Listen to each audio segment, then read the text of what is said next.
Welcome, everybody, to Everything Else with Jay. If you are watching on the Millennials Are Killing Capitalism stream, I encourage folks to move over to Everything Else with Jay. The link should be in the show description. It's a new platform. We're trying to get new subscribers over there.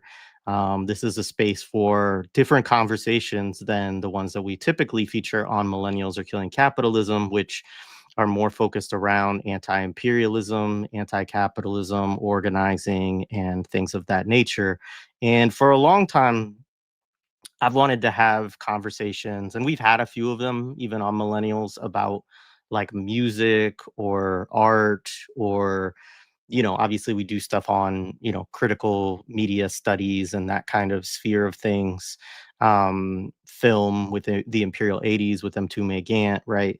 But there's also a lot of stuff that we have never really covered, which is like, the world of sports, which I've been a huge basketball fan my whole life. And it's a big part of, how I spend my time is watching basketball, playing fantasy sports, like this kind of stuff. And different news stories that happen in that world, as well as, just conversations about life and other things in general. And so this is going to be a platform more for all of that stuff.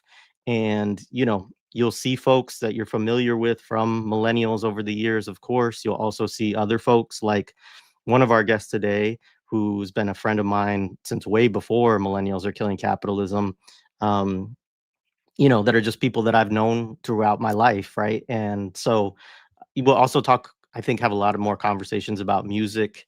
And another thing about the space is I want it to be one where, you know, people can just bring us ideas and we can just do conversations. And I think, I love the work that we do at Millennials Are Killing Capitalism. This doesn't mean that there will be any less work going on over there, but there's a lot of things over the years where people have brought me and they've suggested something, and I'm kind of like, like I don't know, like it sounds interesting, but I don't know if it's something that I would put on Millennials Are Killing Capitalism, right? And so this is kind of a space for a lot more conversation, also for folks in the audience to bring up ideas, people who are involved in the Discord to, say, hey, I'm organizing this in my community and we want to come on, and we can just come on and have conversations like that.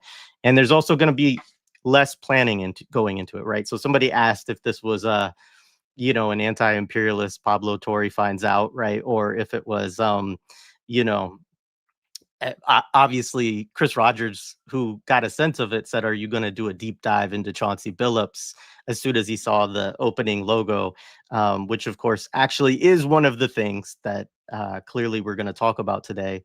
But it's not necessarily going to be a space for deep dives, right? It's not necessarily going to be a space where we prepare like a really serious, rigorous analysis of something and share it with you all. It's more a space where we want to talk through just crazy stuff, right? Things that are going on in the media, things that we see on social media, rumors, conspiracy theories, like all of that kind of stuff.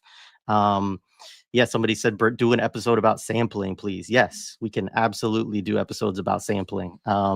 So yeah, like all of that, right? It's just a space, literally, like I said with the title of it, for everything else. And so with that, I'm going to bring longtime friend of mine to the stage. Everybody, meet Doz. Good to see you, man. Good morning. What's going on, everyone? Thanks for having me. Yeah, man. It's first of all, it's fun. We should say like we've known each other since freshman year of college. Yeah, yeah. 20 We did plus a years. yeah, we did a radio show together for Mm-hmm. I think all 4 years, at least three of the four. Mm-hmm. Um, Mm-hmm. and so in a lot of ways, you're one of the people, like the reason that I got comfortable doing kind of what I do in the podcasting realm. A lot of that goes back to us like doing stuff together. We did radio, we did music together, like all of that. So it's fun to share this space with you and to bring you in. And I know that you and I, more than anything else, we have conversations related to sports, right? Because we're both Yeah, big basketball fans. yeah. And so that's always been a space that we've like kept in touch over the years, sports and music for sure. And Mm-hmm. so, yeah, excited to, to welcome you and to have conversations with you, man. Thank you. Yeah. Again, thank you for having me. Thanks to the audience for tuning in. It's nice to meet y'all. I'm always lurking when you're doing your live podcast on other on millennials episodes. So you'll see me sometimes in there, and I'll just say like, "What's up?" and then I kind of have to dip or whatever. But I appreciate the space that you're in right now, doing all this stuff. So yeah. Yeah, thanks, man. And all right, so let's just jump into the Chauncey Billups thing as a place to start, because like this is a story that was just huge this week. As basketball fan, like it kind of pissed me off because like there was a really good opening to the NBA season in terms of some great games and like incredible performances, and NBA on NBC came back, which I was blasting John Tesh at full volume in my house, and my whole family's yelling at me like I'm a psycho. And so, which was funny too. They did the little intro and they talked about how, like, for most of the players in the NBA, they didn't know. They didn't even remember the freaking song. Like, they knew nothing about NBA on NBC. But then they would show like LeBron, who's almost our age, like he's a couple of years younger than us, right? Yeah. And of course he remembers because he grew up in the 90s and all of that.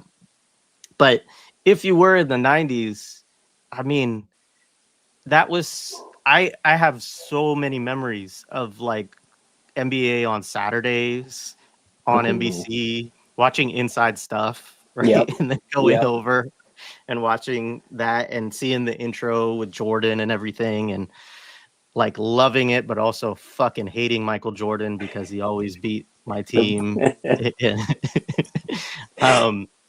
But and I mean, and that's the funny thing too, when people talk about like the GOAT conversation with Jordan, the frustration for me is it's like my belief in him as the greatest it's not about numbers, and it has nothing to do with like being a fan of his. It actually has to do with the fact that he was just a fucking killer. Like that, that you just nobody could beat him when he was at the top of his game. And I think that's like I don't know how to quantify that, right? Like I don't know how to. It's not about like his analytics or something like that, or like how many points he scored or whatever. That's always the fun thing about sports, though, right? It's like this weird inevitability of things, and it's just like this feeling that it doesn't matter what the nerd stat is for something. You're just watching somebody, and you're like, "That's just greatness. He's gonna win." Right? Or that they're going to come out on top. I mean, it's whatever. Like Ohtani's 10 strikeouts, 3 home runs in a game, and then everyone's just like, well, that's the greatest baseball like game somebody's ever played. And it's just like, there's some stats behind it, but it's just this idea that like this dude is just you're just constantly afraid of him. It doesn't matter if you're a fan or not. So that's always kind of like the fun thing about those things. And Jordan, man, like even when he lost a game in a series, you just knew like it didn't matter, right? Like I always remember like the Reggie Miller. This is the end of the dynasty, right? Like 98, Reggie Miller hits a 3 at a game winner and is jumping up for joy. And you just know Michael's going to come out the next game. And like, it just never mattered with that dude, which was always fun, but just a psycho. Yeah. Like you said, he's a psycho winner. He was. And I mean, we'll get there eventually, but I do think there is an interesting connection, at least within the conspiracy rumor mill world, right? Between Jordan, right, and like this topic around Chauncey Billups too. First of all, too, it was not a shot at LeBron. He is old, but like he's younger. He's still younger than us, right? Like, so if anything, it's a shot at us. Yep. I mean, the fact that the guy can still do the things that he does at his age is unbelievable. Like I've never seen anything like it. So, no shots at LeBron. LeBron also comes into the story as well, actually, though. So for people who haven't been paying that much attention, which I don't know what rock you're living under because it's on everything, but the story is that there's a huge federal case that broke this week. Terry Rozier is involved, which didn't really come as a surprise to anybody because he had been previously investigated.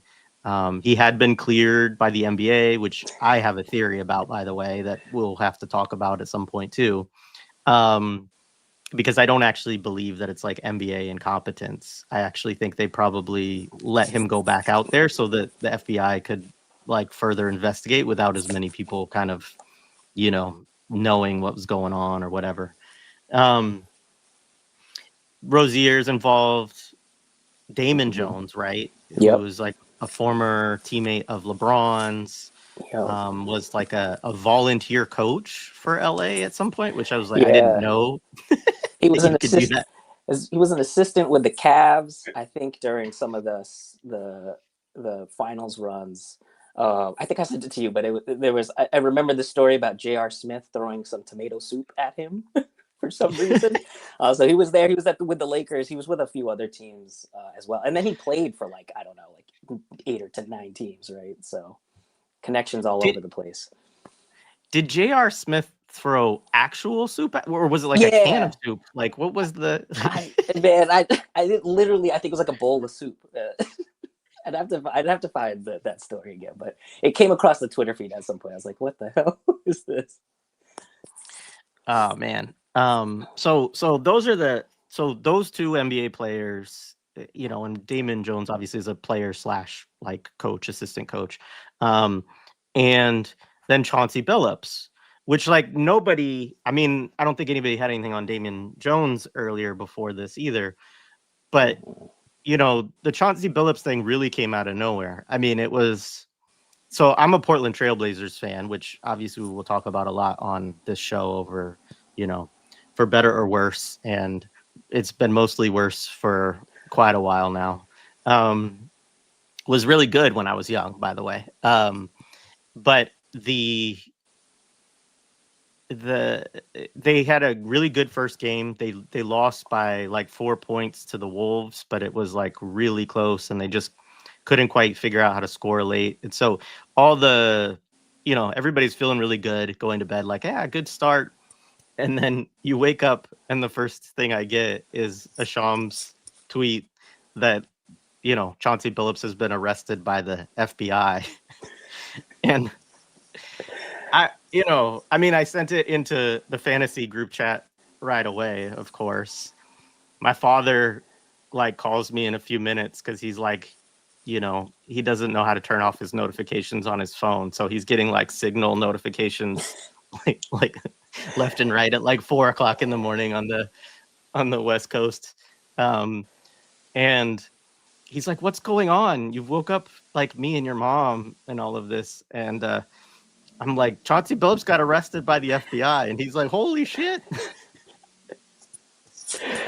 And so the indictment is big. It's extensive. There's 34 people involved. I've seen people critique the fact that really what we're talking about is Italian mafia operations. This is literally, they use the term La Cosa Nostra, which somebody said they'd never heard that term before.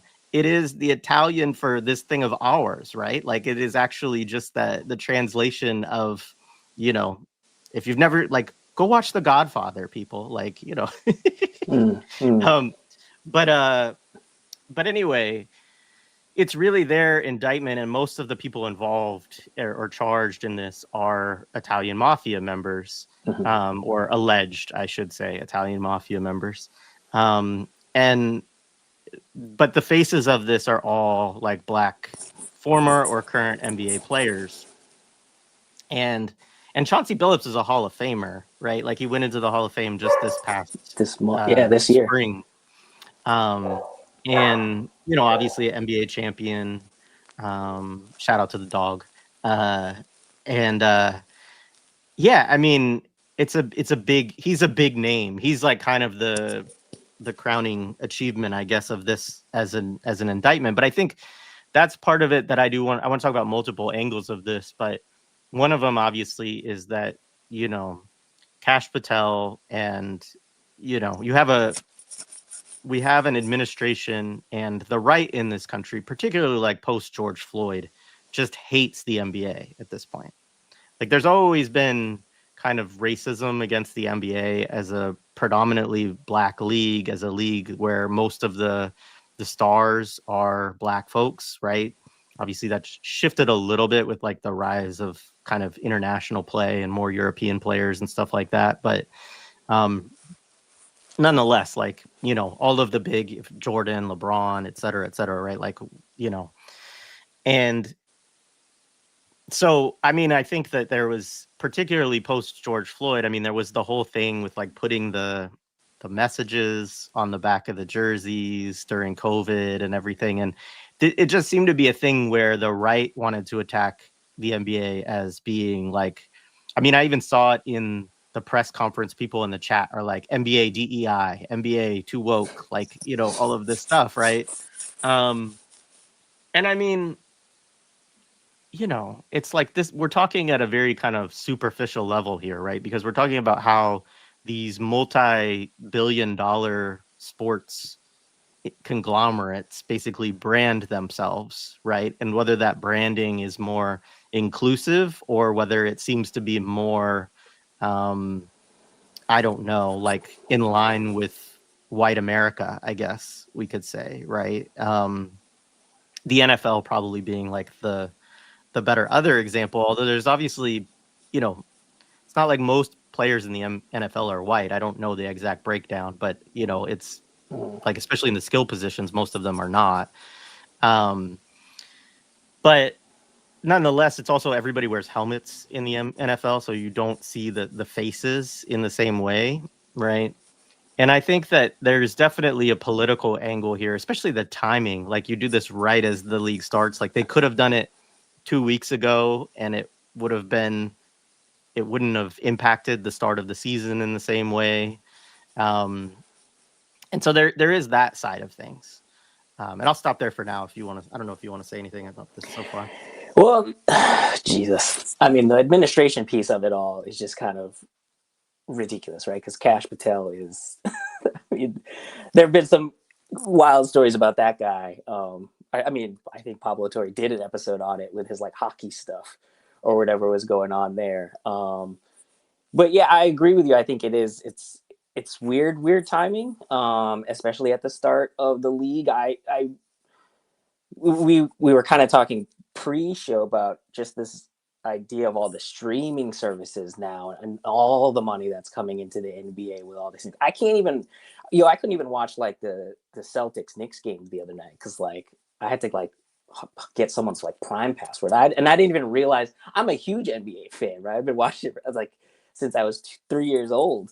And I go to multiple games a year here in Boston, and it's the fact that I can't even watch my home team now, like it doesn't make sense to me. But I just also wonder how much all of that is being considered, just because I think from at least from a government standpoint, with all these mergers and things, I'm just hearing all this stuff about how Paramount's being sold here, Warner Brothers Discovery is this and that, and they only want certain people to buy it based on who's basically currying favors with the administration and how that looks. So again, I think that maybe just comes also into some of this gambling stuff that these leagues then allowed as part of it. And so it's just like a way to say, well, you could do the gambling if you do it through our channels, but you can't do it this other way. When it's like, I don't know, man, like people have been playing poker for how long? Like, I get there may be the mob piece of that, but like, I don't know. We always heard stories when we were younger, and even up until now, just about dudes playing cards on planes, like the Gilbert Arenas stuff, where he brought some guns to the locker. There were just all these things about this is just kind of always happening, and these guys are competitive, and so it's this and that, and then now we're just sort of they're just trying to use the gambling piece as blaming individuals as opposed to like this bigger kind of problem, which the leagues have brought in on themselves, and then they're now trying to sort of distance themselves in some way, which I think is just that's kind of the bullshit of it all. It's like, you know, well, we're sorry that this indictment happened, but here's your $50, you know, free play on FanDuel. Use our code like NBA rules. It's like, what? let That me makes no sense. let me show a clip real quick. Hang on. This may get us. Well, I guess. Well, I don't know. Like a copyright. We may get a copyright thing on this, but I don't really care. We shouldn't. All right. Oh, yeah, Bills. So the Chauncey thing moves into Pete Rose territory.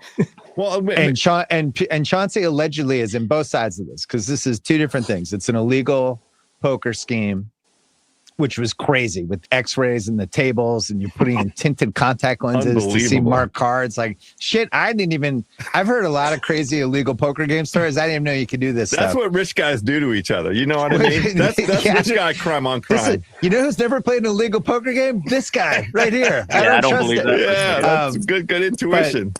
This is the Bill Simmons podcast presented by FanDuel. Betting on the NFL. Come on. FanDuel.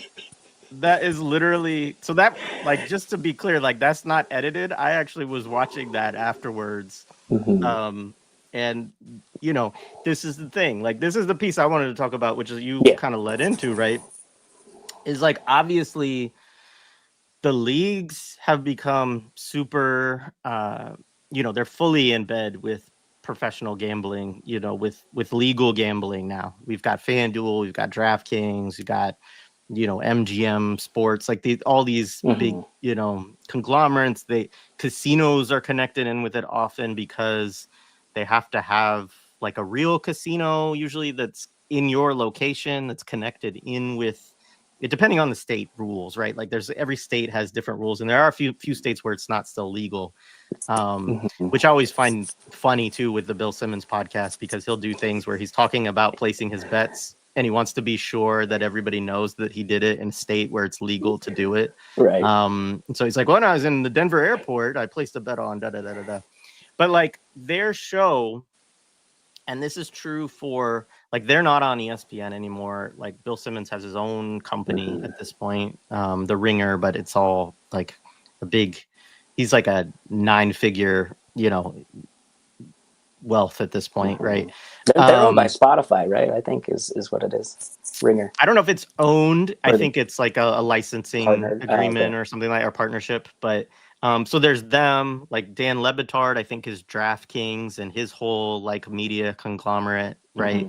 And then, you know, ESPN has ESPN Bet, but then they'll also have, like, sponsorships from other, you know, they had a similar segment to that Bill Simmons thing where it's that morning show, First Take, I think, and, you know, on the bottom, the Chiron or whatever, it's ESPN Bet, blah blah blah, and he's starting to talk about this breaking news, and then, like, someone was like, "Oh, they had to remove it all of a sudden." Yeah, they took it off. Yeah. So I mean, it's like, that's kind of the absurdity, because obviously, like, part of what's happening here is that as legal gambling becomes even more widespread, you have to, like, sort of liquidate the competition to that in order to keep people. Well, one, I mean, it's just sort of like typical capitalism, right? Of, like, the corporations want to protect their own interests, and this was explicitly said by Kash Patel, actually, in, like, his responses in the press conference. Somebody asked him,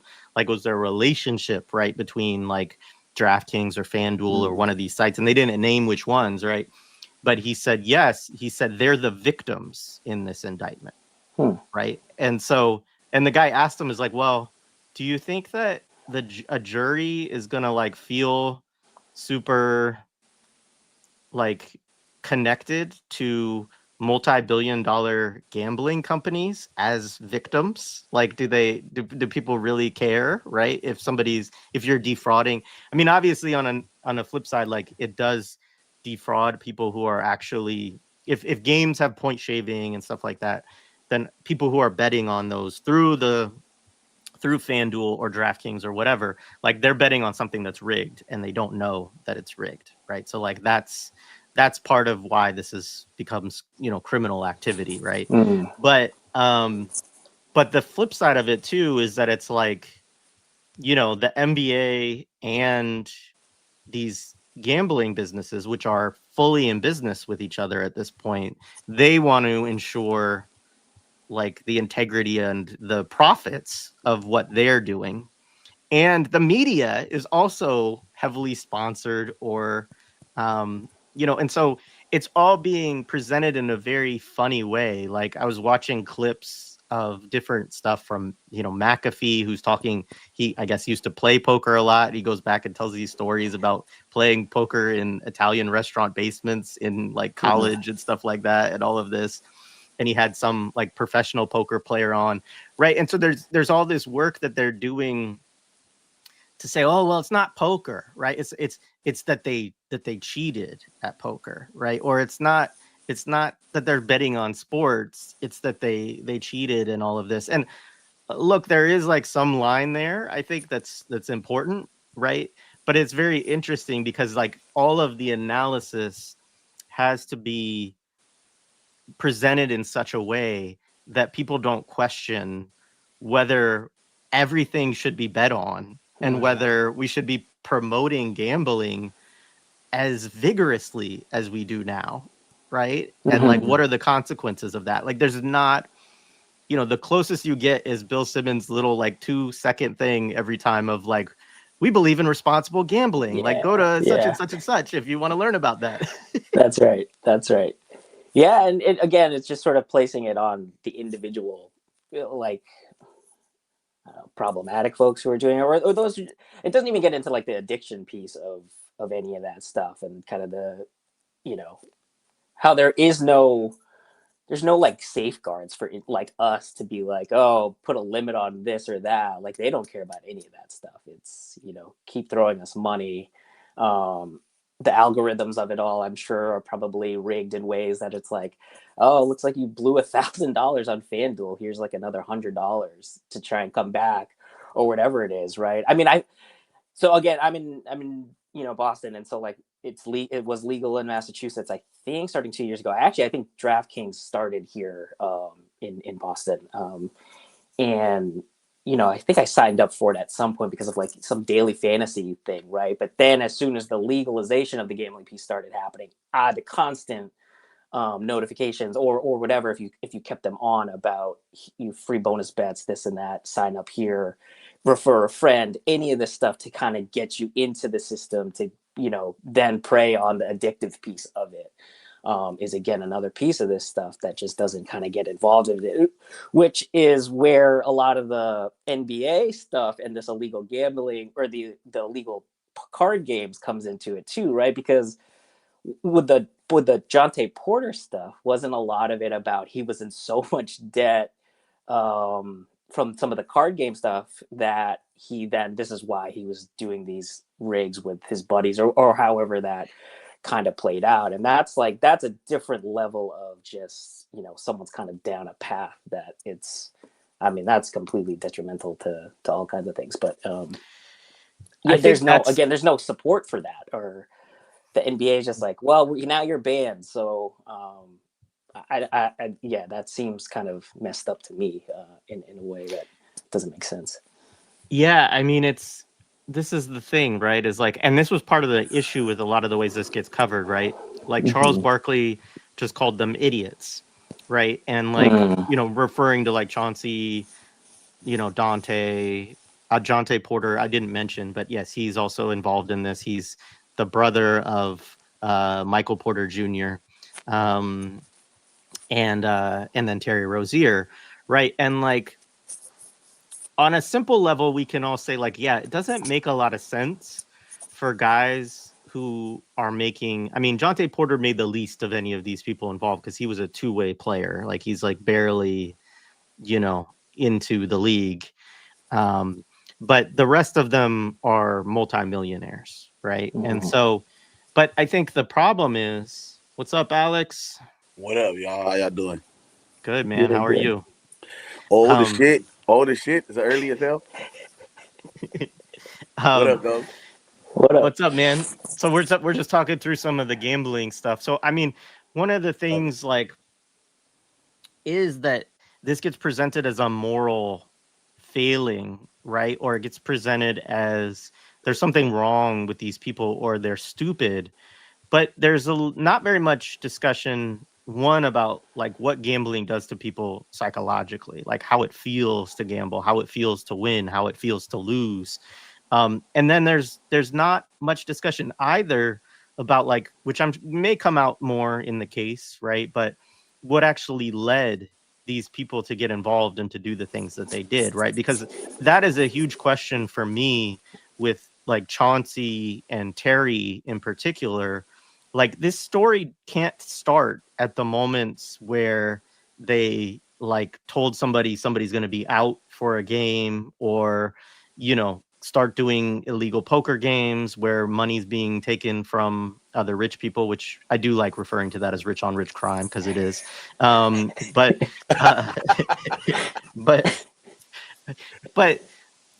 you know, like, we don't know that story. I mean, you know, you sent me, or I don't know if it was you or Clarence, but somebody sent me that picture of Rick Pitino, right, with Chauncey as a rookie, and then with Terry Rozier in college, right? And nobody's ever able to prove connections between Rick Pitino and the mob, but there's a lot of scandals in that man's history, right? And a lot of like really high profile people going to his programs over the years, right? The Italian American community is not gonna like this. No, the Columbus statue defenders are not gonna like this angle you're taking, Jared. They need their Columbus Day back. You're really fucking that up for them. Oh man, but like, I'm not saying I know anything. I'm saying like, what is the story, right, of the origins of them deciding to do it? And like, there are these, you know, kind of complex psychological components that need to be discussed about, like I said, like, what is the rush that, because it's not about the money, right? Like, or if it is, that means that they're already in money trouble and shouldn't be, right? So it's like there's a connection either to prior gambling or participation in, you know, extra legal activities of some kind, right?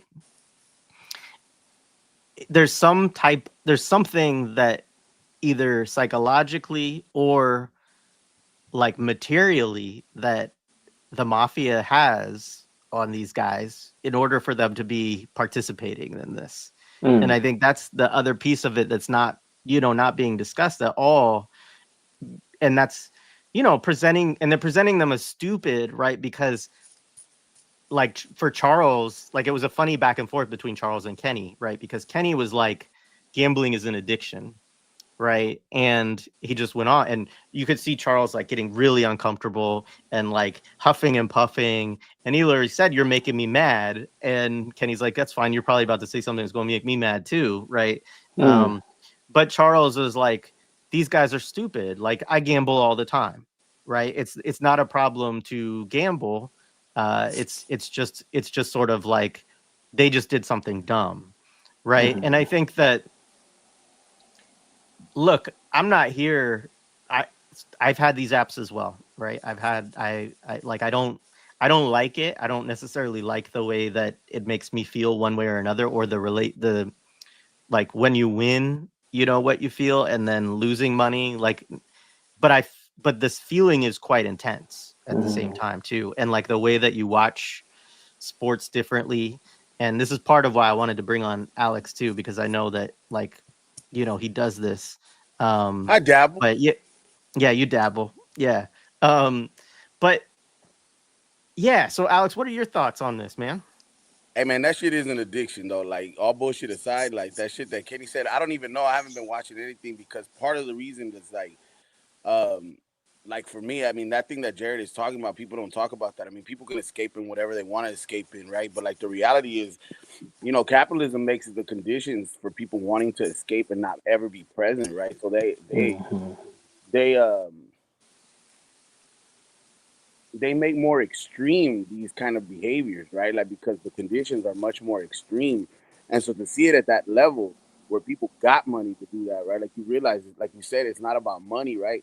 I always wonder, because being a hood person myself, you know, these dudes, I mean, I know Chauncey grew up you know, in a tough part of Denver and shit. I know that story about him.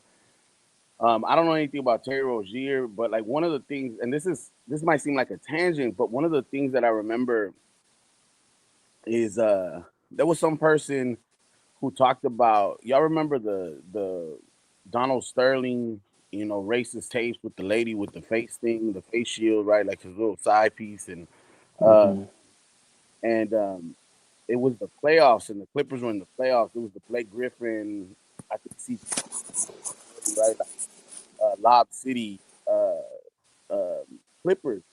And I remember there was like discourse online about, you know, these people, these basically these black NBA players should take a stand, and they shouldn't, you know, the Clippers did some symbolic shit, you know, some like, let me get on my knees or not come out for the anthem or some shit like before a playoff game.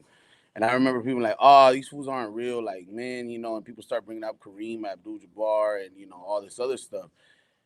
And I remember, you know, because being from LA and knowing whatever I know about LA sports, just being kind of like, y'all are stupid as shit online with these dumbass behaviors, because these kids have been so disconnected from their blackness as a political experience, right? Like, and so their blackness is not in the same way that, even if they come from the working class or lower middle class, like these fools have been positioned away from any kind of real, not real, but like any complex like personhood associated with blackness, right? Like you know, they're on those traveling teams, like they've been plucked out, and they have a different experience. They go to these white ass schools, right? These prep schools. They live in a white ass world where everybody loves on them, right?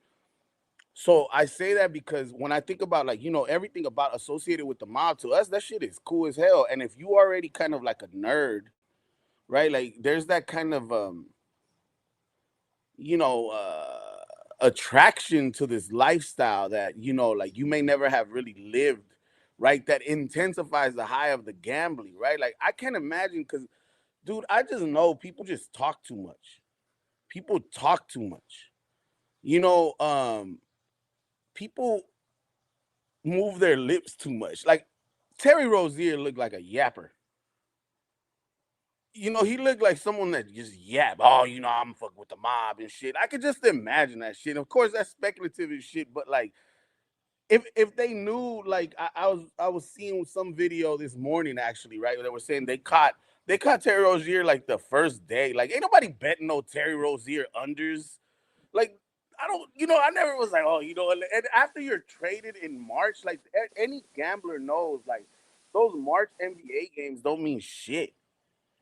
You know, like that's like where your real addiction comes in, because that's not, Mickey Mouse March, they call it. Yeah. yeah, like it don't make any sense. And so like that's just rolling the dice, dude. That's just the ritual of doing that, right? And so anyway, I mean, those are some thoughts that I think are connected for me, because I was like, oh, the mob.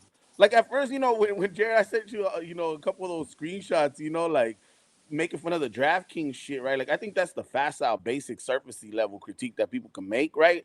Um, they're engineering everything online, right? Like the capitalists are engineering everything. So, of course, they're going to engineer the fact that viewership is down, but your most consistent viewership is tied to gambling, right? In baseball, I don't know if y'all know, like you could bet every inning.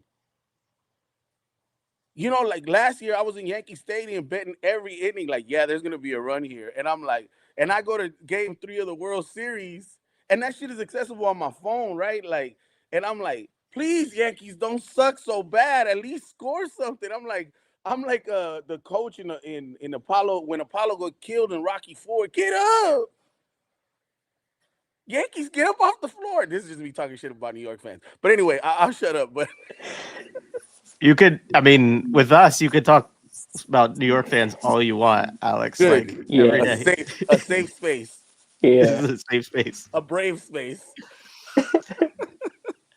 I mean, you and I have talked about this too, Mark. Like the just like the way that you can bet on everything. You bet on everything. Yeah. Yeah. Someone just put in the chat, like, you bet every pitch. Like, that's just a wild mess. Like, I think there was something earlier this year, like the Cleveland Guardians pitcher I don't know, maybe he got suspended. I can't remember. I can't remember his name, but literally it was the first pitch of the game would be a ball or a strike, and this dude threw it like 7 feet in the air, like above the catcher's head. So that's what caught him, and it's like, man, that is nuts. But it had the crazy thing too about all the gambling stuff everywhere on the broadcast, everything. It has changed the viewing experience for us, right? So the social media aspect of it all, like we're just watching highlights. It's funny because we were talking about, we entered the, we started the conversation about like, the GOAT conversation or things like that, or what it meant to watch people who are like inevitable with their winning, that kind of a thing, right? But like now everyone's like, oh, SGA is the GOAT because he can do this. It's like, well, he traveled 5 times and then hit a dude like with his forearm. So like, is he? I mean, that's kind of nuts. But it's because we just started watching clips of it because we wanted to know whether or not he did hit the over on 40 points and assists combined and X, Y, and Z. We're not like, nobody's watching the games in that kind of a way. They are watching it now for like this whole betting piece of it, right? Because then you get into all the other the terrible side of like the social media stuff, where you have all these ridiculous people being like, oh, fuck this dude, like we should go like, fight Jaylen Brown because he didn't hit the steals, or he still doesn't have a left, or whatever that is. And it's like, man, again, you're just not watching the games like in a weird way. And that actually was the nice thing about NBC coming back. And even I watched after I got the password from somebody to watch Prime, so I could fucking check one of these games.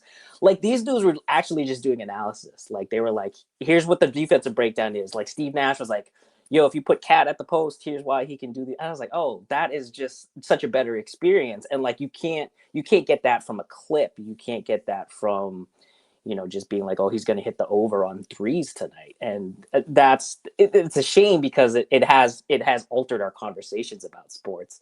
When it was always a fun thing to just argue about like, oh, this guy was better because he could do this and that. And now it literally is just so number driven because of the gambling piece of it. And that's sad. Like that sucks with the narrative side of it.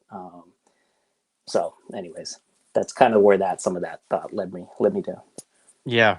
Yeah, I mean the whole narrative piece in sports, you and I talk about this all the time. It's like, so like ESPN is the freaking worst, right? Because it's like they don't even want to talk about basketball at all. Like they'll have a basketball show, but they're just always trying to figure out like who's the next guy who's gonna leave their team and go somewhere else, right? Like this is the story, like we're the trade rumor mill, right? And they just started, and I feel like they actually cause it in certain ways. Like I feel like that has to affect players of like, there's 2 years of talking about you leaving a team and everybody gets invested in this story of you leaving and going somewhere else. And I just think that's so weird, right? Like imagine in your job, right? Somebody reporting about like, yo, sick of working at this university, like Alex might look around. He might, he needs to, the UMass system looks pretty good. They got, they're offering this. They can feature him as a, I mean, it's just, If it was up to Trump's EEOC, then I will be a free agent, and I will hit up. Damn, I forget those fools' names. Them old agents from the Jordan days. What was his agent? David Falk. Because I gotta be old school and shit. I'm not gonna talk about no clutch sports or nothing like that. David Falk is gonna get me a good line at Texas State, in fucking Abilene or some shit like that, where the cost of living and the taxes are down. No, I'm not going nowhere. But hey, that shit though about the numbers, and like the type of gambling I'm seeing in also whoever Amilcar is saying the Yanks are in a jam. A1 callback right there. A1 callback on that. For anyone who's heard me on one of the other shows, Jimmy's in the Jam. But that you could bet everything, right? Like some of the things that you can bet are fucking ridiculous, right? Like you could bet every pitch and like that's like live, right? Like so that shit just keeps you, on top. But that first pitch shit, right? Like that you can predict, right? Like there's some like, back in the day, they fix it with like, you know, the injuries, right? Like who's injured or like insider information, like whose girlfriend is cheating on who and who was up way too late last night, you know, things like that. And then you can mess around with the spread. And so it's not that like, I mean, it's the thing that we were talking about the points and all that other stuff. But you watch the game, it changes the game. Like it doesn't change the way that you're watching. These fools know. You know, I always find it like hella fascinating when people who are kind of novices at these things, you know, come in and it's like, how do they get the line so accurate? And I'm like, yeah, I mean, there's ways to predict certain things within a range and there's like disparity and stuff. But there's some NFL games where the calls don't make any fucking sense. When you can see they're chasing the over in a game that's 2 possessions away and they're passing with 4 minutes left and not trying to kill the clock. You see that shit in college all the time. And as a degenerate, I see that shit like because I'm like watching, you know, a Tuesday night Mac Attack game. And you know, maybe I got a little 30 piece on it, you know, just to make my Tuesday night worthwhile. And I'm looking at the over because life's too short to bet the under. And I'm like, why are you running the ball? Throw the ball. You're still in this. But, and that's me just fucking being dumb, right? Like, but in general, right? Like, you start to see these irregularities that don't make any sense in terms of coaching. You know, it doesn't make any sense instead of in terms of strategy, right? You have an Appalachian State playing some other random ass school that you never heard of, and then they're just doing weird shit. It's just like the game is so corrupt, you know. I mean, this shit is the game, like all sports, is so corrupt at the college level and at the professional level that it also is just like hella frustrating to watch. Like if you're a regular sports fan, you almost can't even afford to be a regular sports fan. I will say I haven't gambled really this whole year, right? Like so I haven't, but because I haven't gambled, guess what? I'm also not watching shit. You know, like this is the first Dodger series I'm watching, like kind of. Like I watched the last 3 games, right? And like for anyone that knows me, like this would not be the case. I would have been at about 30 games this season. But you know, given the ice stuff, like I'm not fuck with those fools, you know, aside from this fucking hat, right? Like that's just about LA. But I mean, even this, like I told y'all, you know, joking, I would have won on game 1 when they lost because I would have hedged my bet to bet the over because the over was 7.5. They got that shit in 1 inning, you know, and that would have made me happy to the physiological kind of response. Like it would have balanced out the loss, right? That those Muppet accented people. Also, that's my other thing, right? Like, I think that the Canadian Toronto accent sounds like a bunch of Muppets talking. I don't understand it. That a boot shit and the fucking, I don't know, like they got like peanut butter in their mouth. That shit trips me out. This Toronto accent, it's just, we need to keep people where they're at, okay? Like, fuck capitalism, fuck free trade. See, this diasporic shit is killing the Muppet game. All right. Oh man, you said something in there. I'm trying to think. Oh well, so the other side of this too is like I don't do the FanDuel or DraftKings like stuff really. I have done it, but I didn't like the physiological response that I felt. Like it didn't make me feel good.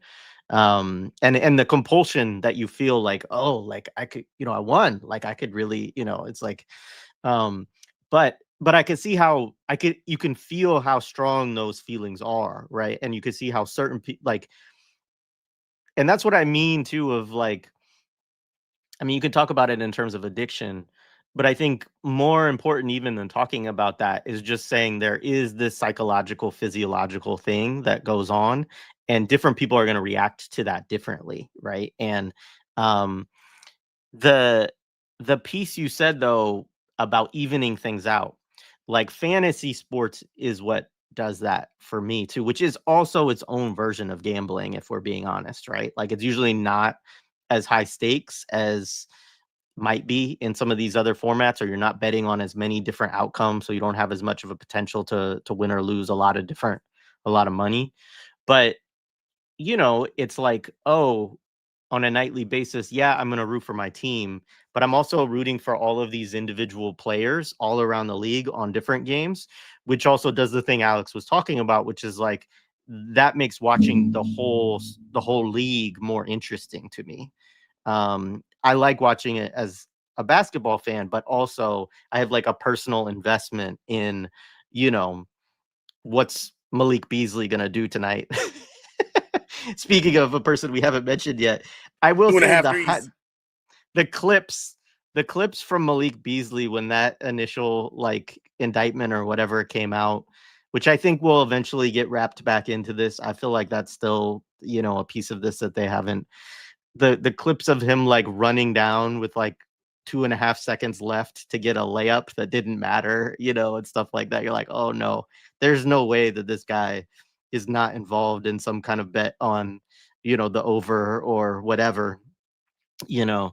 But that point too about, you know, Alex, you were making about where some of these players come from and all that kind of stuff. I mean, the other thing is that for all of these guys, there was a time at which they didn't have a lot of money, or that they, you know, and that's the other thing that isn't being discussed as much, right? Is like, I mean, AAU has changed things a lot, but there's even like sponsorships at younger ages, and like now, obviously, you have the NILL stuff in or whatever it's called in college, right, where players can get paid for different stuff.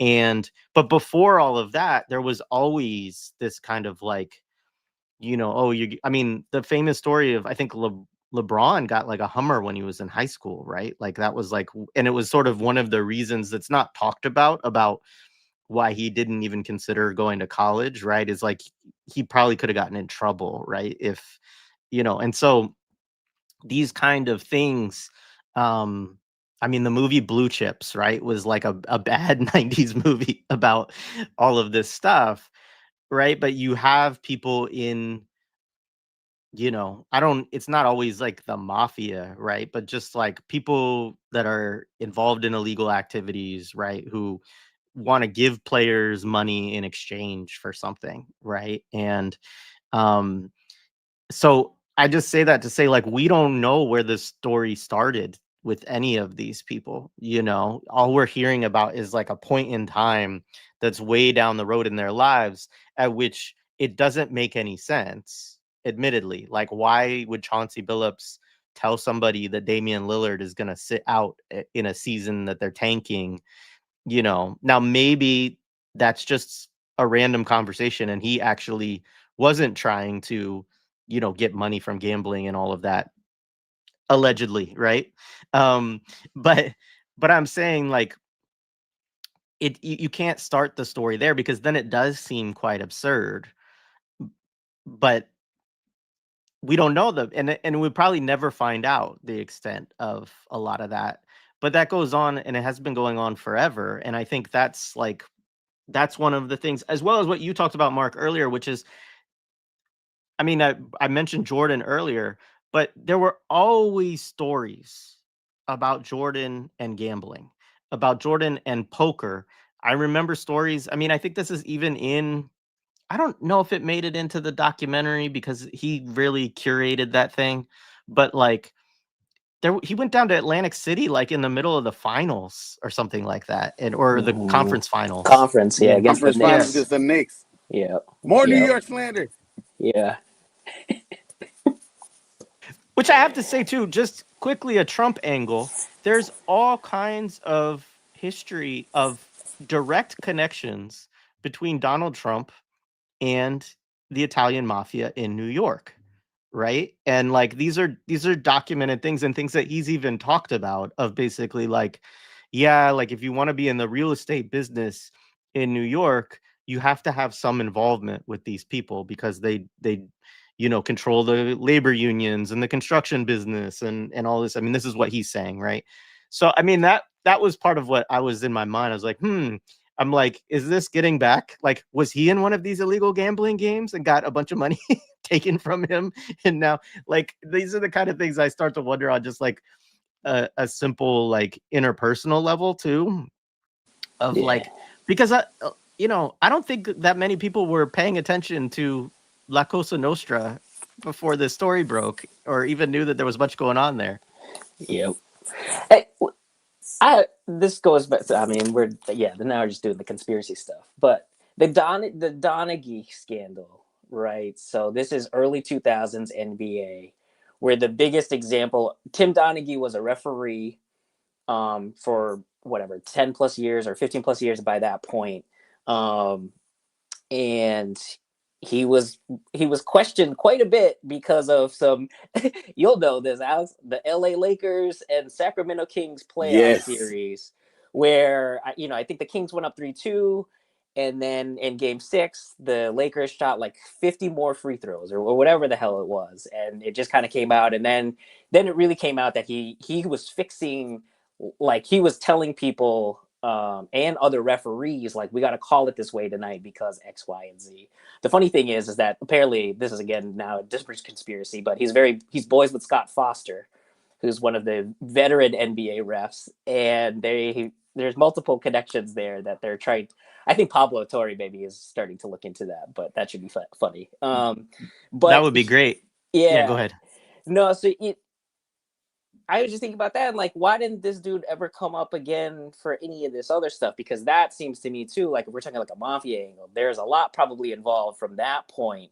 But because he's on the league side of it, like, we just got to bury him. Don't talk about this. And so it makes me kind of just think about the recent one this week, where it's like, yeah, let's just focus on these players or coaches, because if we put it on them as opposed to the league, or as opposed to who we know is involved on our side, we can kind of, scapegoat it that way. Which is something, leagues, I think, are always trying to do, right? They're trying to always put it on the players or the unions or whatever that is, like the labor of it all. Yeah, I'm seeing in the chat about like, oh yeah, Tim Donaghy was the only one caught up in that investigation, right? Like, sure.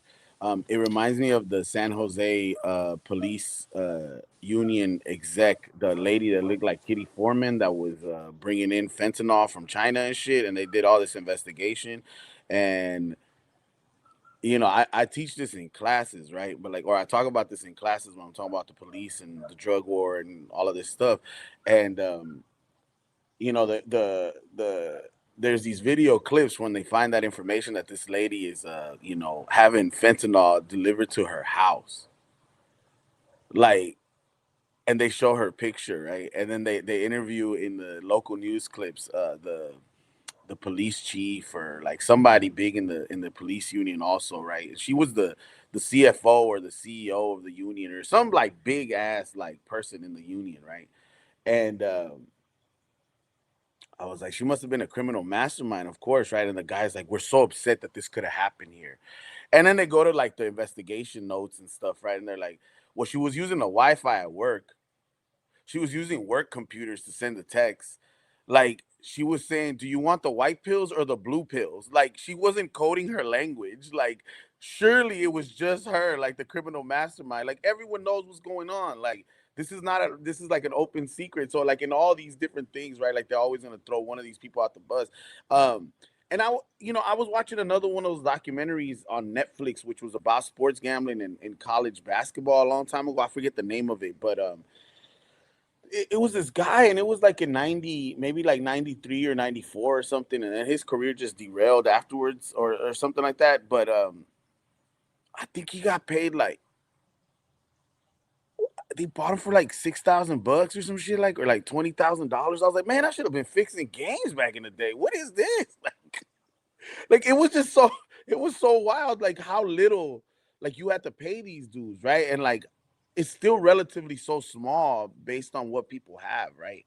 Um, look, the other shit I wanted to say, because like I think one of the things that, not to like make it all about like addiction and shit, but like I think seeing the way that people gamble, like when they post their little gambling slips from the DraftKings and shit, like I'm like, you bet $1.50, bro, on a 8-leg parlay. Like, man, go raise some kids, like go do some other shit, go find a fellowship, go find some friends. Like, that shit is rough. But again, like, not to make it about the individual, but it's the conditions that we're living in and that continue to get worse because you're looking for an escape anywhere. right? Like, I mean, I think that those are the conditions, that these are yet another indictment of the brutal kind of micro like impacts of capitalism, right? It's not that people haven't gambled before. It's that you had to like know people and know people, you know, like, I mean, people that I know that don't gamble on DraftKings, because I'm in California. We don't have legal sports betting, right? Like, so this is like a no thing, you know, like and you know, I've never done anything in my life, you know. I've dabbled when it's all in the place that you're supposed to dabble. But you know, like it is a thing that you'd have to know people, but now it's just with you. You know, there's jokes that people make about how people get on these things, right? It's like you betting on a WTA women's match in tennis at 4 in the morning because you blew 750 in a day, and now you betting 500 on a Chinese women's tennis player that is favored minus 175 because it gotta be a lock. You ain't never seen a tennis match in your life. People do that shit. You know, like shit is wild, and you're like, you wake up in the morning, and you're like, oh damn, they lost. They got swept in 2 sets. But you know, it's just sad. The other thing, I see Cash App right here, Patel. Did y'all see that video of the Cash App Patel? Oh, man, that shit was amazing. Anyway, I'll see if I can find that, or you can send me the link, Alex, if you have it. We should play that for folks. Um, yeah, I don't know. Is there anything else related to the story that we want to cover? I mean, I guess I'll do the Portland Trailblazers angle for a minute. I mean, because when Chauncey was selected as the coach, a lot of people were not happy with that from the beginning. He had an investigation, which is also very interesting because Rick Pitino had the same exact thing happen to him, like within a 4-year period, where there's like an alleged sort of rape, right, or sexual assault of some kind. In Chauncey's case, like multiple other players are involved in this, right? It doesn't ever become a criminal charge, but there is a civil suit. He doesn't lose the civil suit, but it is settled, right? So like there's this, right? And you know, doesn't sound good. I'm not going to speculate on it greatly because obviously there is the reality that, you know, people get set up and things like this too. There's also a reality that sexual assault is quite widespread, probably the greater reality that is widespread, and that you know, a lot of people become victims of stuff like this, and you know, that's terrible, obviously. But it is interesting. So within a 4-year like I think it happens with, maybe it's like a 3-year period, because Billups is like 02, 03, somewhere around there when he's a rookie with the Celtics. And Patino's is like 03, 04, the same kind of thing. And Patino was the coach of the Celtics in that period. So probably more likely there's a lot of really shady stuff going on in the Boston Celtics in that period of time. Paul Pierce also gets stabbed by Benzino in that period of time. And so there's a whole, you know, I don't know, Pablo Torre finds out that needs to happen related to that period of time. But like people weren't happy with the Chauncey hire, partly because of that. He also didn't have a coaching background coming into the Blazers. He had done assistant coaching for like 6 months or something like that under Ty Lue, I think. He had been on ESPN for a little while. ESPN's not talking about that part right now. And, you know, there were other coaches that were more experienced. I think Jason Kidd was involved in that potentially as a potential hire for the Blazers. And they end up going with Chauncey, which was then blamed on Lillard in a certain way. Like people said, oh, that's who Dame wanted. And so that's how it ended up being. I don't know whether that's true or if he was just a convenient kind of scapegoat for that. Players always liked him. They were terrible for most of those years, including the first year when they actually had a good team. And, you know, a team that if Terry Stotts had still been the coach, they still would have been competitive just because of he knew how to run stuff for them and it would have worked. And they were awful right away, which started a kind of like soft tanking for them, and they tanked for really 3 years. Last year's the first year that they didn't tank in the second half of the season, and I think they did that just to save their jobs, because both Chauncey Billups and Joe Cronin, who's the GM, who came in around the same time, they both were in the last year of their contract last year, and they should have tanked. Absolutely. Like, we probably would have VJ Edgecombe right now, and I'd be super excited about that. But they didn't. They decided to go, and they like missed the play-in by 2 games or something like that, and screwed up their lottery chances in the draft. If, one of our friends in the fantasy league chat was like, "Oh, I'm sure like poor Portland, like most Portland fans are like overjoyed that Chauncey Billups has been arrested by the FBI, which is fucked up. I will say, like, they're I saw tweets of people like, well, I always wanted Chauncey's bad coaching to be the reason that he got fired. I guess we'll have to settle for an FBI indictment, like this kind of stuff. You know, it's really messed up on that level. But yeah, Blazers fans are not broken up about this, but it is very weird. Like I watched the Blazer broadcasts in the second game, which they won, which Thiago Splitter stepped in as their head coach. And, they don't know, they're not talking about it basically. Like they're just like, well, there's a big deal going on over here, but we're going to just we're here to play basketball, And this is another aspect too, Mark, which I know you have feelings on. We've talked about this before, is the way that sports writing too now is so, not only is there like the gambling influence, but there's also the team or the league, right? And the way that journalists don't actually say, and they don't do like honest reporting, because they want to maintain their access through the institution.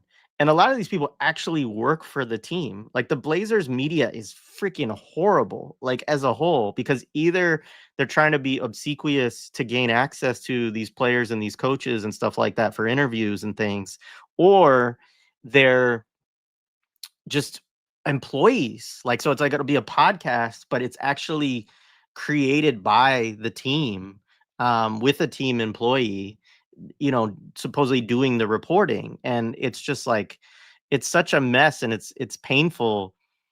Like, one of the areas that's been really frustrating as a Blazers fan is that we traded for an Israeli in the middle of this genocide. Horrible. And not like, most Blazers fans, I think, are really pissed off about this actually. But then there's a set of Zionists. You go to Blazers games in other cities, and there's people who show up with the Israeli flag.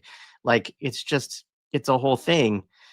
And the reason I bring it up is all of the journalists for the Blazers cater to that, right? So they all talk about how cool it is that, people love Denny, and that they, bring this stuff in, and, and I think it's like, that's really hard to watch too, because there's no even acknowledgement from any of these media figures that this is even divisive among the fans to have this guy on the roster right now.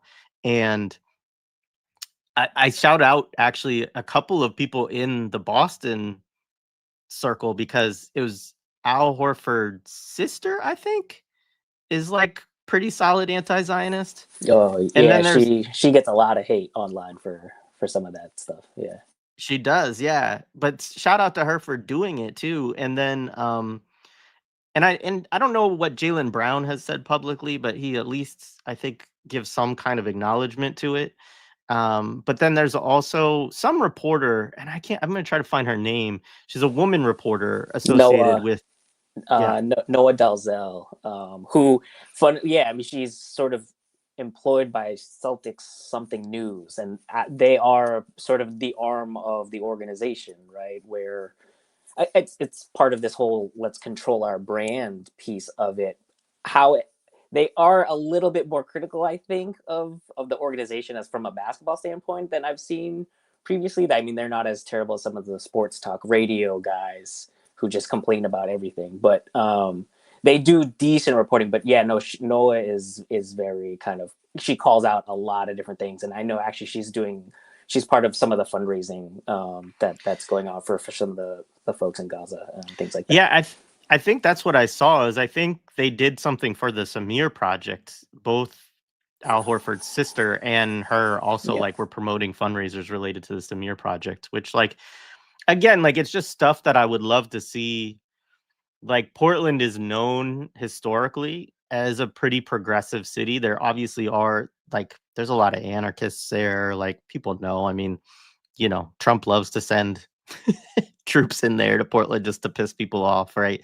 And you know, I mean, obviously, like any city, there are Zionists there. Like it's not, you know, it's not unusual, right? But um it's been really frustrating to have like there's not, it's like that's not something that can be talked about within the team. So that's one reason too of I was thinking about launching this kind of a space where we could talk about basketball and all of this stuff a couple of years ago. And then the Blazers traded for Denny Abdi, and I was like, I don't even want to freaking talk about my team, you know, like I don't know how to, and now I'm like, I actually do want to, because I think it's important for there to be different conversations around some of this stuff and not have it be that we, you know, when we talk about sports, you have to like shut off your political brain or your ethical or social or emotional brain just to talk about sports as like this thing that's supposed to be separate from all of that.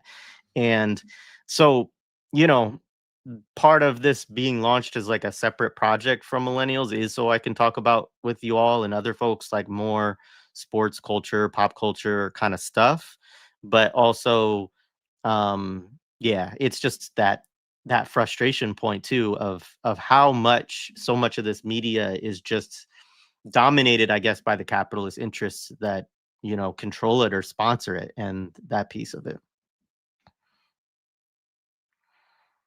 All right. Anything else y'all wanted to get to?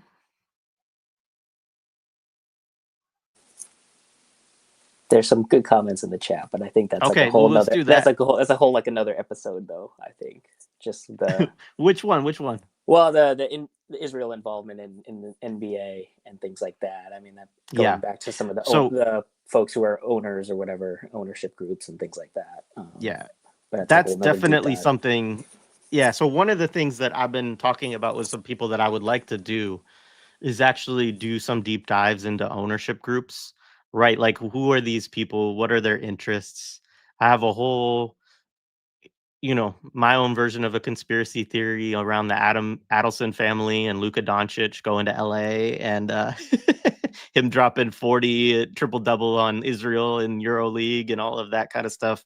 But yeah, I mean, I think it's one of those things that we don't talk about at all is like one, I mean, everybody knows that these teams are owned by billionaires, but like, who are these people? You know what I mean? Like, again, with the sports media the way that it is, we only talk about them as, oh, they run the team, and like, how do they run the team? And like, if there's criticism of owners, it's just usually about like, you know, the James Dolan stuff, right? About or like you talked about Donald Sterling, right? Like, it might be that like Sterling is the outlier, right? Because he was so explicitly racist and everybody knew it for so long that finally they were happy to get rid of this guy, and even the other owners wanted him out, right? But for the most part, you know, these are people who have made billions and billions of dollars, and you don't make that much money by being involved in like really good stuff, you know. And so yeah, there's a whole bunch of connections with these folks that I do want to explore in future episodes and conversations. I will go to the chat, see if there's anything else. Y'all can say other stuff too if you want you to. know, that's the one thing I was thinking about Jared today, like right before I hopped on, is that I mean it's all a contradiction, you know, like with the Dodgers, like there's the big ass like the Chavez Ravine, right? Like the displacement of the neighborhoods and all of that, right? And like I mean on the joking side, I'm like, yeah, Fernando Valenzuela was that good. You know, like I mean, he was literally like he turned the tide on the thing, right? And we support people started supporting the Dodgers in ways that Latinx people, right, like in the kind of wave of immigrants started really supporting the Dodgers, and then the kids of those immigrants, right, are diehard Dodger fans. But yeah, the stadium hasn't been as full, and I think that's the recent relationship with ICE has definitely impacted. I mean, like you can't separate that part. But I mean, I was thinking about that. There's just no way to get away from the contradiction of like liking professional sports because it's the playground of billionaires. Like it's just like one other thing in their portfolio that they get to enjoy, like the way that like maybe us regular people may enjoy the occasional like milkshake from a place that you like, right? Like this is their occasional milkshake. Like this don't matter to them. I mean, it does, but like only insofar as their capitalist ego selves, right? Like it's that, right? And so then we cheer that shit on. And I mean, I remember one conversation we started, Jared, like about sports and how some folks who are part of our collective choirs here, right, like may like not really fuck with sports like that, and that's fine, but that is still a conduit to have conversations that are bigger for working class and people, right? Because they see those contradictions, right? Like, or they feel them, right? Like it's a visceral response because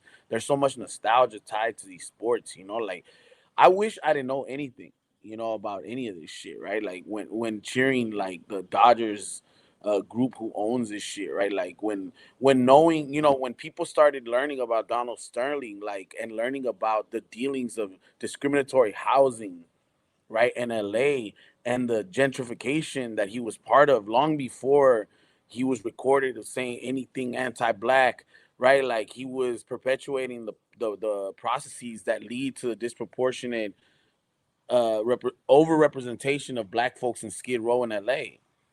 You know what I mean? Like that is so much more like violent, right? And this motherfucker owns a team, right? Like and so I mean, like I'm a terrible person. One of my worst character defects is that I'm a Dallas Cowboys fan. Why? Because I was a kid and I started watching football. I mean, this is the worst part of me, and I welcome all the slander. I have no rebuttal besides the fact that Emmitt Smith was that good. Watch that series. See if that shit don't get you amped up. The Netflix one, right? Like even just bringing back that childhood hate you have for the Cowboys, and the sports media part, right? Because again, I stopped watching so much of that stuff this last year. But I'm scrolling through ESPN last week, and I'm like, surely they are not having conversations on First Take about are the Cowboys a Super Bowl contender this year? Like, they're not watching because I haven't been watching to the depth that I was when I was gambling, honestly. Like I'm watching the game on Sunday, right? I got to get off to figure out if this shit's going to be on local TV or if I got to go to Buffalo Wild Wings to watch these losers and waste 3 hours of my day, right? And get upset at the defense that can't stop shit. But I was like, they cannot be having these conversations about the Dallas Cowboys. Like, why do they have multiple segments, right? But again, right, it's the stimulation of the attention economy, right, and how it's perpetuated over and over. And anyway, a safe bet if you're bettors, right, on the Cowboys, bet the over. We suck. Bet the over. It don't matter if that's just 53.5. Oh man, no gambling advice on this pod. No, go ahead. No, I was just gonna say someone. I think it was Paul put it in the chat, but just talking about like this idea that every culture has sports games, contests, and things, and then it's just been to the point where it's so commodified that I think I feel like we all probably got into it because of some friend or family member that was just like, "Yo, just enjoy this thing with me." Like I just know for like someone like me, like I became this because my pops was like, he was a Celtics fan living, in the Philippines because like that's what they watched. Like they just saw the 60s and that stuff. And so when he came here, it was just like, yo, they got this random dude, Larry Bird, and it's like, he's really good. And it just became this community thing. And that's why I ended up playing sports, or that's why I liked having like teammates or just learning and having you fall in love with the game because of things like that. Like, I still try and stay active for that reason now. Like, one, yes, it's a health thing. It's a mental health thing because it gets me out. It gets me active. But then, yeah, like I still try and enjoy it, but I have to know that like there's so many fucking problematic things with the professionalization of it all, right? I mean, even when we talk about the NBA, like you said, you were talking about the AAU earlier, Jay. Like that shit is like there's no more Allen Iversons, sadly, in like the NBA, because everything is like if you don't come in one of these leagues as like an 8-year-old, like if you're not ranked top 50 as a 9-year-old, you're not gonna make it. It's like that doesn't make any sense. Like that kid should just be enjoying whatever the hell he wants to play, whether that's be like a music instrument or let him play soccer or whatever else. And then, if he's old enough and he can make those decisions and he's that good, he'll be that good. But those things don't happen anymore because they just kind of keep them on this track, which gets to the commodification of it all, which is just kind of sad for it. But I think that's where like our contradictions of it is just of enjoying the sport is just kind of where it happens. And we've lost some of that community by being like, man, fuck Dak Prescott for going on the under today, and I can't even enjoy this shit. So, but I don't know. He's probably going to win a fantasy league, I guess. I don't know.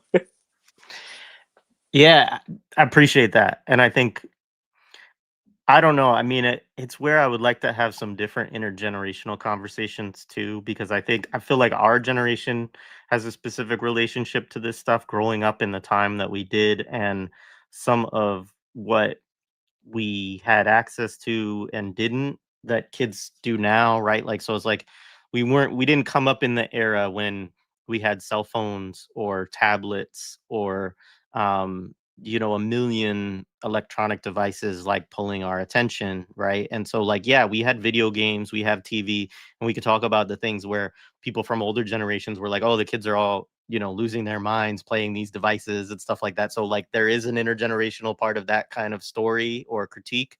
But on the flip side, we also did go outside. We also did play with our friends, and do sports, right? And I know even with my kids, it is very difficult for me to get them even interested in the idea of sports. And it's not because I'm not invested in sports and they don't see me as like, oh, my dad loves basketball. They know that about me. But trying to get them like, hey, like let's do a camp. Let's do a league. Like there's so much resistance to that. And they have other ways that they connect with their friends and stuff like that. But a lot of it is mediated through technology. And I there's a just that's a bracket for another conversation for another day, I think. But I do think that's one of the things with our generation where not everybody, of course, but I feel like a lot more people had some kind of relationship to sports. Also because of the lack of like we didn't have Netflix, we didn't have a million different things that we could watch. We didn't have YouTube. So sports was one of the things that you could watch that was promoted heavily to us. I mean, even a show like Inside Stuff, right? It was promoted like right after Saturday morning cartoons. Like you go to Inside Stuff and then you go to the NBA from there, and it's like marketing, Sports Illustrated for kids, like all of these kind of things that we had in our generation that was also tracking us into that space. Baseball cards, basketball cards, all of that kind of stuff. There's kind of a generational story, I think, to that stuff too. That anyways is interesting to get into. So go ahead, man.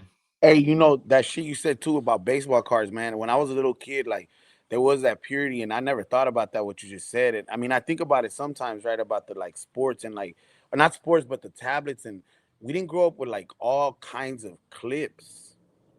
Like it was a certain set that you would see 3 or 4 highlights from a game, right? And like that was it. But now they're clipping everything. Everything is about a clip. Everything is about whatever.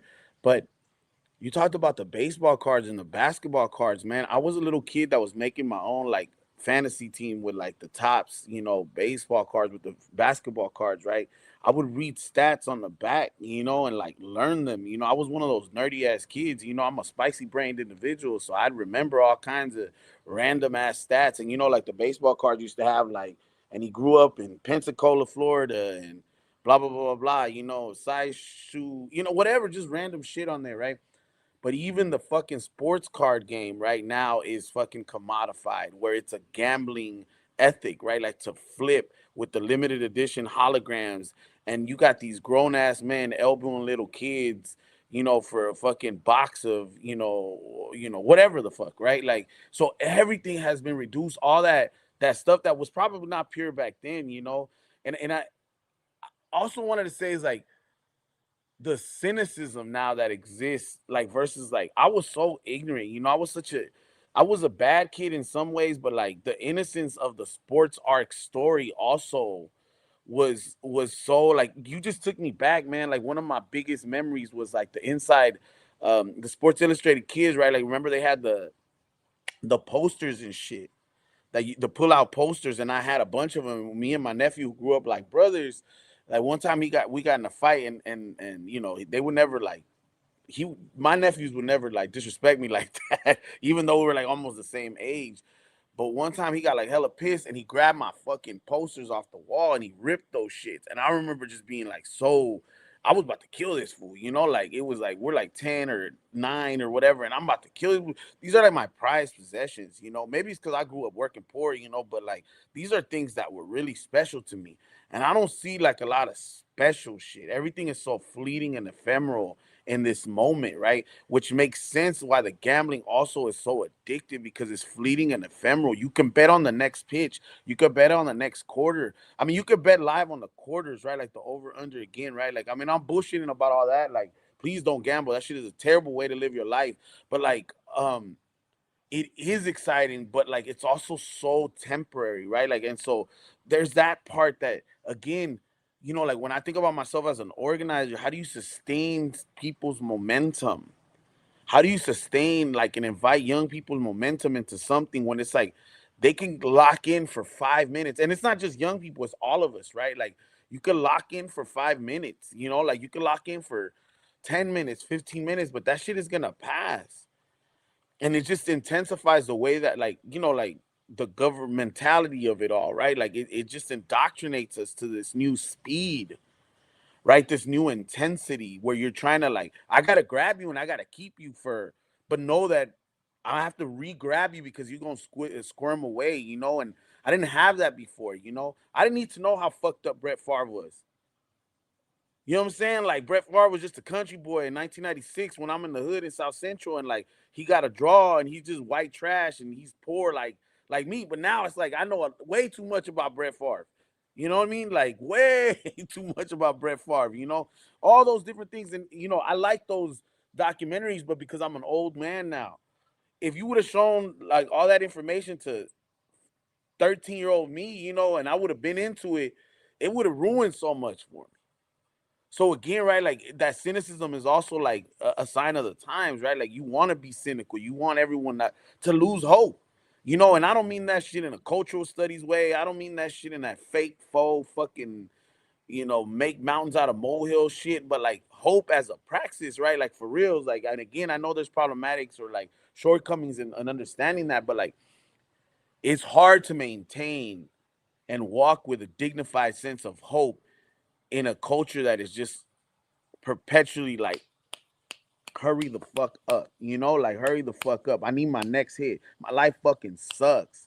I don't even have homies no more. Like people that live like that, And so in every aspect of our life, right, our hope is getting killed by the speed of capital and the access they have to engineer things that make us lose a sense of sustainability, like to be able to sustain attention, investment in human stories and humane stories, right? Like, I mean, it's fucked up to say, right? Like to me, like I think about this shit in terms of the genocide, right?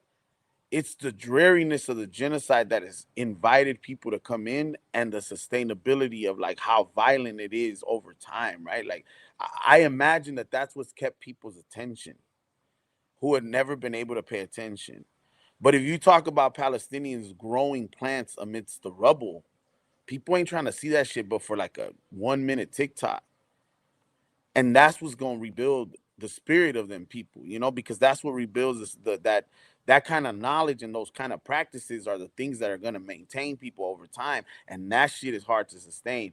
So I don't know if any of that shit makes sense, but it's something that I think about often, you know, like being an organizer and doing the stuff that we do. Like, I'm amazed when we get to have continuous investment from people in things that you think that they wouldn't. Little kids coming to like fly kites and shit in the garden in the hood, you know, like, and still like find joy in that and then want that again, right? Like, because there's so much that can take them away, you know? So Alex, you just said a whole lot there, man. I really appreciate it. Yeah, a lot. Couple things. So one, again, there's more people watching this on Millennials Are Killing Capitalism right now than on the Everything Else with Jay YouTube channel. If you are on Millennials Are Killing Capitalism, in the show description is a link to the Everything Else with Jay YouTube page. Please click on that, subscribe to that channel, because I'm not going to be broadcasting everything we do on Everything with Else with Jay on Millennials. It's going to be kind of a separate project. So if you like what you've seen today and want to see more of this kind of stuff, that's the place where most of those conversations are going to take place. We do have a bunch of stuff coming up this week on Millennials Are Killing Capitalism. Going to have a conversation with Black Alliance for Peace. Going to have a conversation with, I'm going to mess up their name because it's Italian, but basically the Palestinian youth movement in Italy, essentially, along with also somebody from a labor union in Italy talking about how they did what folks have referred to as like the one-day general strike that they did, which also led to a frigate being sent with the flotilla, which, you know, we'll get into all of that, the contradictions in it, but also the amazing organizing that they're doing there so that people can hear more about that. Think about how they could do something similar in their own spaces, or what are the steps to build to that kind of level. And then on Friday,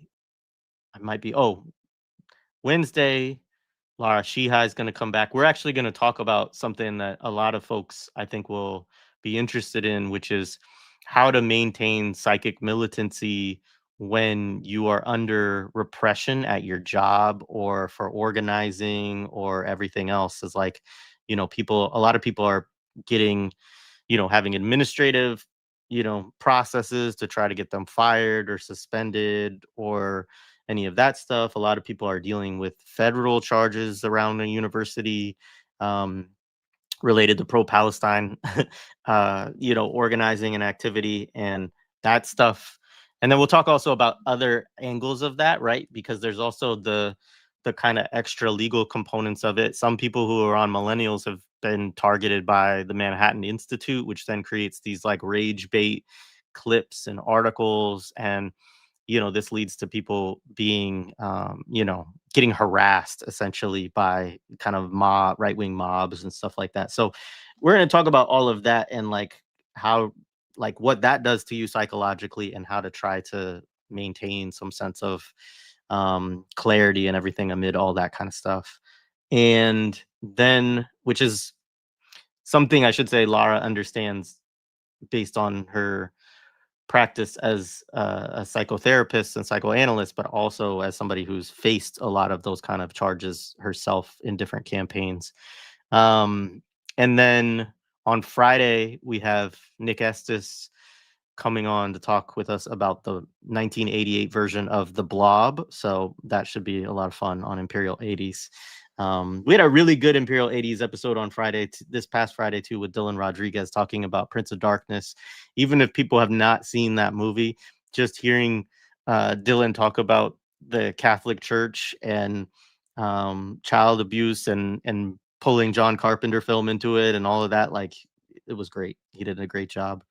All right, let me see. So, yeah, you definitely had no chance with the Sixers with Sean Bradley and Clarence Witherspoon against MJ. Those were rough years. Yo, I got to get off, Jerry, because again, my Yeah. aforementioned addiction to the Dallas Cowboys. All right, man. I have to go see what's up, but I just wanted to say, man, congratulations again. Like, I mean, congratulations for all of us, because you are also exemplifying like doing what you want to do and shit, and like building some shit, and like following those things that I think are still important, you know, to have conversations, to build camaraderie and shit, like in a world again that keeps us moving too fast. Like I commend you for like, you know, trying some shit, you know, like too many people, whatever age, don't want to try shit, you know. And so I think you give a good example for a lot of people that are too scary to do shit, you know. And like, it's okay to be scary, but you don't have to be, you know. And I think you show this shit. And I know you don't like public praise, fool, but I'm gonna put you on blast. So, you know, thank you for what you do. And nice to meet you, brother. I mean, you know, I wish I would have been here earlier, but I look forward to listening to some more of these, and catching up on all this good content that y'all producing, because I think yeah, all this stuff is necessary, man, because we're all fucking expansive, complex people and shit. So thanks for what you're doing, man, and go Cowboys, Dodgers in 5. Fuck the Cowboys, man. Fuck Drake. All right, man. Peace. Thank you so much for showing up, Alex. I appreciate you. All right. So going through a few more of the chats. Did you have something you want to say, man? No. I just kind of want to reiterate what Alex was saying, man. Like, what you're doing here is good, is all good stuff, and it's good to kind of branch out and just kind of touch on lighter things every now and then, because some of the stuff can get heavy for it all. But yeah, appreciate what you're saying. Yeah. Boo Cowboys. Shout out to Harlem's mama. So it appears this is back to early in the podcast. It was a bowl of chicken tortilla soup that J.R. Smith threw at Dante Jones, right? Is that who was involved in this? David Jones. Damon Jones. Yeah, let me not get the wrong Jones. I gotta read that. I gotta reread that story, because when it first came out, it was like, yo, what the hell is happening? But it recently came up again in a feed that I was looking at, and so, man, the things that we forget because of just having watched or paid attention to all these things in the sports world is always just kind of wild as we get older. Has there ever been like a full docuseries on J.R. Smith? Like, I need to know every aspect of that man's story, because just he had a show right recently where he played on a golf team at a university. Yeah, he went back to school because I think he went to the NBA right out of high school. Did that get in? I don't know. Like, I didn't watch it, but I don't know if maybe that got into his history or whatnot. But I mean, we'll see what happens with all this stuff that's going to come out with some of the NBA things, because it feels like they're maybe also holding back shit. But who knows? Yeah, I guess the other thing I say too that I didn't say too much is, you know, like a lot of people are sort of blaming the NBA, like, oh, you didn't, like, the NBA is participating in this investigation. Like, the NBA gave you know, like, I mean, there's one angle of it where we could say things look really bad for Adam Silver right now, and I think there is some of that. I mean, I think the Kawhi Leonard thing and the Pablo Torre reporting around that, like, that stuff looks really bad to me. This also is not look great. But I think that there's a way that the NBA can tell the story of basically, like, we cooperated with the FBI and we want to clean up this too. And they're also trying to downplay it, which I think is kind of the weird, like, walk that they're trying to do here, because every story I've seen about it goes to immediately to, like, oh, this is not Donaghy level, you know? And it's like, well, how do you know? Like, we're talking about players who are either point shaving or they're reporting on information that could lead to losses or teams to not cover, or like it's pretty bad. And I don't think that we have any idea of the extent of it. And I think one of the things we talked about earlier, some of these players, particularly like a Jonte Porter, like, are more marginal to the league. And I saw that there may be some move from the NBA to not allow, like, prop betting on two-way players because they don't have as much of a contract and there's not as much of an investment in their performance. But I'm just thinking, like, college, like, I mean, where does this start and end? I mean, there's so many people who have access to information that could allow for kind of inside betting and inside information. And I understand the argument that the gambling people want to promote is like, well, now that everything's legal, we can track it. So we see these unusual betting patterns and we can easily investigate it and figure out who's involved. And that does make some sense, like, I mean, I'm accepting a lot of normative shit that I don't necessarily want to normalize in that, but like, I sort of see the argument there. But, it just seems like there's so many people for whom this would be beneficial for them financially to figure out how to involve themselves in it in some level. Not even at the NBA level, but, I don't know. So that's a whole other thing. And I think that we will find that it's a lot more, a lot more to the story as time goes on. All right.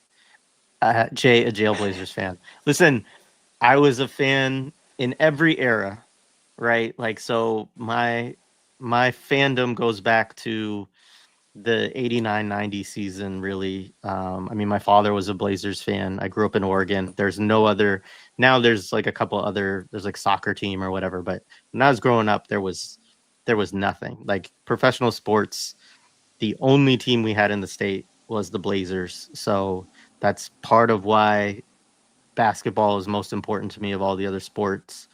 I did grow up also a Red Sox fan, which is one of my connections to Doz here. My father was a Red Sox fan, and so he watched all those games and still does watch every Red Sox game, which is like a huge commitment. I don't make that kind of commitment. And I will say, like, I don't know how you feel about this, but one of the things with me and being a Red Sox fan is that for so long for us, for the first 20 whatever years, it was connected to losing, like perpetual losing and feeling like you were cursed and like believing that it was basically impossible for you to win because there was a curse on your team. That's right. And we had seen the curse play out within our own lifetimes. Yeah. And so when they won, like, I mean, you and I were together when they won. And we celebrated, and, our college almost burned down and all of that kind of stuff. But on the flip side of that, like, that was great. The second time they won was great. They ended up winning like 4 times in like a 12-year period or something like that. And it changed my relationship to it. It went from like this underdog team that I always like wanted to root for, but didn't believe they could, to this team that was actually like a semi-dynasty during a period of time. And people started looking at Red Sox fans differently. I just lost interest, honestly. Like, it just was not, it's not like if they're in the playoffs or the World Series, like, I probably would watch some, but I just don't have that type of. Baseball is a big commitment, first of all. It's a time. It's a lot of time. The changes, some of the rule stuff with the pitching clock or whatever has helped, I think, speed some of that stuff up. But yeah, I agree with you. Like, it kind of lost interest, especially once you trade a dude like Mookie Betts away because your explanation is that it's going to cost too much, and it's like, well, and that stuff is ridiculous when owners say things like that. But it's just from being from Boston and having grown up in some of it, like, brown and black Boston fans don't exist for the sports world. So we always get pegged as like these, in this population that's just not theirs. But that's a different episode. But yeah, it's a good episode. We've gotten used to winning around here, which is like and then something terrible like a torn Achilles happens to like your best player, and that puts a lot of things into perspective of like cheering for a team or rooting for them, because you just kind of worry about a dude being able to play again. So, but yeah, I've been lucky to see some championships, but again, I don't get lumped in, I think, with sort of the same Boston fans. So, but that's a different thing. No, it's a worthy conversation because I can already see the chat, and I know too, like from other stuff, of anytime Boston comes up in a conversation, there's a very specific image, and I understand that image because we went to college with some of those people too, and like, but like, it is like, I remember conversations with you and walk-ins where we would, you all would say like, look, Like Boston is really a basketball city. Like we love the Celtics, and it's like for your communities, I think it's just a different relationship than it is for like the white person in Southie or whatever image people have in their mind of the Boston fan, you know. So yeah. All right. But I still loved them when they were the Jailblazers, and people are saying the Jailblazers are back now, and I will still root for them, except for one person. I actually actively root against Denny Avdia, even though he's on my team. So I want everything bad to happen to him, and hopefully he gets traded away. That's my hope. That Jailblazers team was dope to watch, man. Yeah, Between Bonzi Wells and Ruben Patterson, just wreaking havoc. It was that was J.R. Ryder. Yeah. Some good years in there. Yeah. All right, folks. Yeah, make sure to subscribe again to the Everything Else with Jay channel. I don't think anybody's going to be deported to El Salvador, but you don't know. Somebody said, Trump administration friends made money on the timing of this announcement. Like with everything else, I'm sure they did have they had something on that. Work at a gas station and you cannot escape gambling. It's everywhere. Yeah, man, like scratch it's lotto. I mean, that's a whole other realm of it that we didn't talk about, but like it's very, there's a whole conversation to have about gambling and the history. Like I went back and I was rewatching some like bad Cuba documentary on Netflix, but they were going into the period where the mob basically ran Cuba, and Meyer Lansky, who also was like a big Zionist, was like connected in there. And like there's whole stories to dig into on that stuff. But there's always been gambling, and I do think there's some interesting conversations to have around it, like whether ultimately it is better for it to be legalized or not. And it's just an open question for me, especially legalized. And like, if it's legalized, the idea is that it can be regulated, but like who's regulating the promotion of it, or how, like how much, like, we don't have cigarette ads on TV anymore, during like, should we have gambling ads in the middle of sporting events, This question, we talked about this a little bit earlier, but this is true. And I do want to have some conversations around that stuff too, because especially when I was in Ireland, I kind of developed a little bit of a different relationship to some of how this could possibly be, because like they have a huge, I guess you would call it like intramural, but it's like county by county sports system that's all amateur, I guess. Like nobody's paid for it. Which I guess sort of, I'm like, I guess they have healthcare too, so like it probably works out. But that becomes the question of like, well, what happens when people get hurt doing this? But those are things that societies can work out, and I think there was something really nice about it, of just like people. You still had the kind of parochialism in sports, which I think can be an issue, but you take out the kind of professional aspect, and people. The association with players being about like how much money they make or whatever, it's like that guy's just really good and he's from our town, and so we root for him, this kind of thing.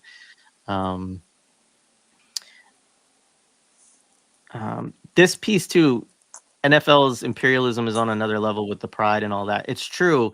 Although I will say one of the frustrating things has been for me watching the NBA during these early games is like they've brought back making sure that it's nationally televised, the national anthem and everything, which they had actually cut out for a while. I mean, it still happened before every games, but it's something else to like make people all sit and watch that on television before every sporting event. And we could say, well, if they're not doing that, they're showing a bunch of commercials, which is true. But, I don't know. The whole national pageantry associated with sports, especially, I think my relationship to that stuff really shifted after 9/11, because it became such a way to like sort of beat people back into like, US pride or whatever.